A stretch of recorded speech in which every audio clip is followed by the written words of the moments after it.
Alright, yo, back again with another video.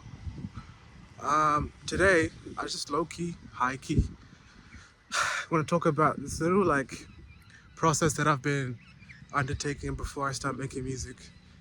I feel like back in the day, I used to just, wake up and then just, immediately jump on flstudio, which worked for a while, but I feel like there's a better way to start your creative process. And what I've been doing lately is I've been going on these runs. Right? I just run at the park, at the athletics field near my house. And it's not even, when I first started, I'd only just run for probably 10 minutes or so. My wind was pretty low. But as I got more fitter over time, now I can do a 20-minute run non-stop. And I feel like that just really it raises your frequency, it raises your frequency, it raises your mindset. You feel elevated, you feel like everything's possible. You're not just going into the studio thinking, it's another day, or you're already thinking about the problems that you're facing yesterday in the studio. And this is kind of high-key in tune with what a lot of artists are doing right now. I feel like right now in the culture, at least, there's this massive shift. You're seeing a lot of artists who are like, yo, you know what, man? This whole self-destructive culture of just going on tour and you're just drunk for 3 months straight, or just walking up to the studio and you gotta be completely out of your mind. I've seen a lot of artists, they're kind of turning away from that path, which is kind of high-key crazy. I feel like, a lot of people are realizing that, it's not sustainable. It's not sustainable to wake up every day and have to smoke a tree log ass blunt and then start rapping, because how long are you gonna sustain that for? And also, if I'm being honest with you, bro, the people who aren't doing that, bro, they're gonna run laps around you. Same way that I'm running laps around here. I'm waking up today and my mind is clear. I'm focused. I have a to-do list and I execute. Compared to somebody who's waking up and who he has to do all these substances to get in the mode and the vibe. Of course you still perform, you still be able to knock out them verses, but compared to somebody who's focused and who's pushing themselves every day, bruh, it's night and day difference, bro. There's artists like Kalani, who else? Vic Mensa. I saw Snoop. I saw Wiz. Massive artists, right? All these guys are yeah, man, we're in the gym, we're getting personal trainers, we're doing combat sports. Because everybody's yo, if I want to go the distance, man, I can't be out here leaned out. I can't be out here zanned out, because it just at some point it just doesn't really make any sense. And not only that, you have to understand that when you're moving through the world in that way, you open yourself up to people who are going to manipulate you, people who are going to see that, hey, man, every time Keith puts it up to the studio, he always has to be on one. He always has to have the substance with him. And people will try to get over on you. People will see that as a weakness. And like I said in the last video, man, it's a lot of sharks at the top, bro. People are looking for any and every door that they can to get over on you, because it's money involved. And we all know how shiesty people can be when money's involved in the mix, So it's and even Nip as well.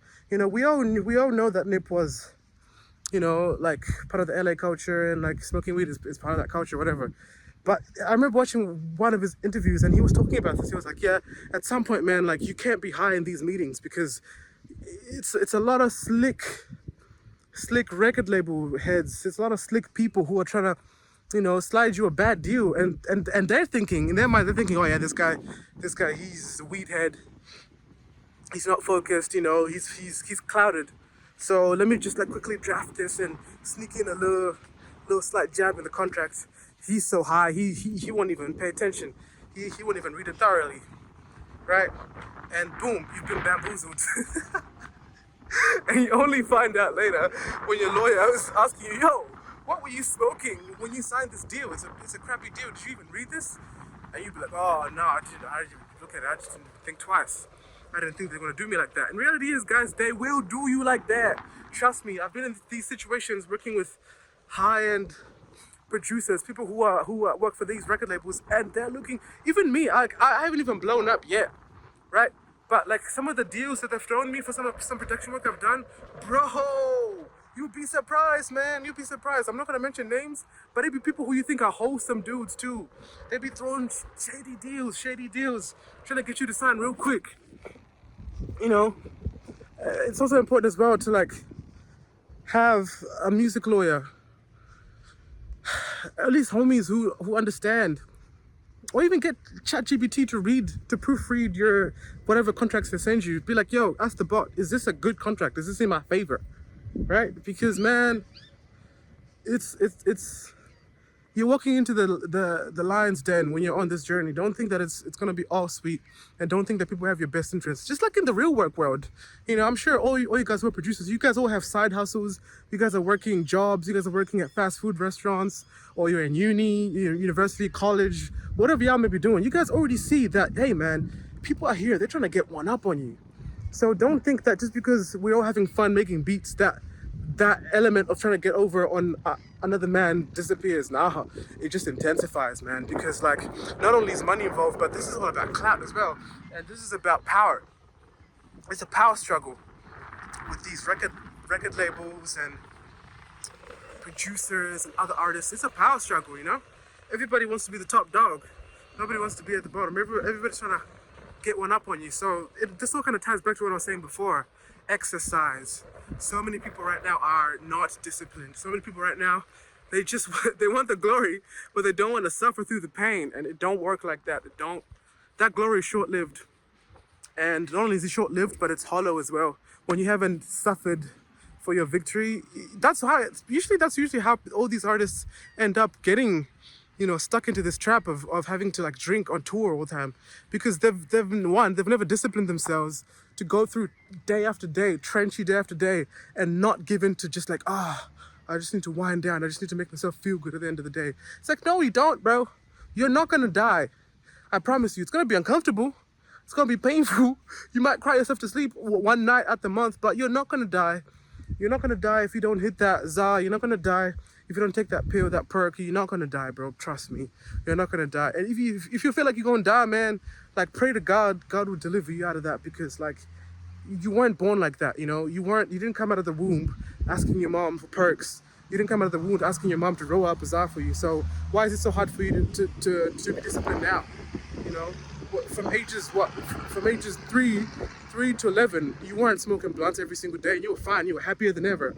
But now, because of life's challenges and stresses, you feel like you need to cave in to this like comfort culture when it's actually making you weaker. It makes you weaker, man. And this is what the system wants. It wants to loosen you up. You get me? It wants you, and it's a slippery slope too. It's a slippery slope too, because they'll package it as a good time. You know what I'm saying? They'll be like, yeah, man, like come through, this, that, and the third. Like, you know, we'll vibe out. We'll be on a level. We're gonna make this music. Meanwhile, you don't even understand that you're being loosened up, bro, so that they can get you to sign some crazy deals at the end. Not in that session, but once that seed has been planted over time. At the end of the journey is when you'll be ready to sign a messed up deal, when you get stuck in some 360 deal, or you sign your masters away to some fool who's gonna have you enslaved for the next 5 years. So I just wanted to make this video, man, to be like, yo, get outside, man, touch some grass before you work. Push yourself, sweat, you know, connect with the ground, connect with earth, so that when you're in that studio, you've already connected to your higher self.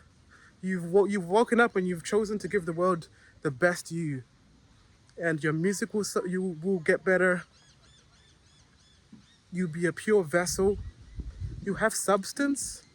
Because like, man, I don't know, man, like the culture's just shifting. People are just tired of watching our favorite stars just die because of lack of self-control. Like, there's nothing, that's not a legacy to leave behind. You know, like, yeah, man, he was mad talented, but he just couldn't control himself. That's the definition of going out sad. And on this channel, I want to build an army of people who don't go out sad. We not going out sad, bro. That's not our legacy. But yeah, man, that's all I got to say. Stay tuned for more. Peace.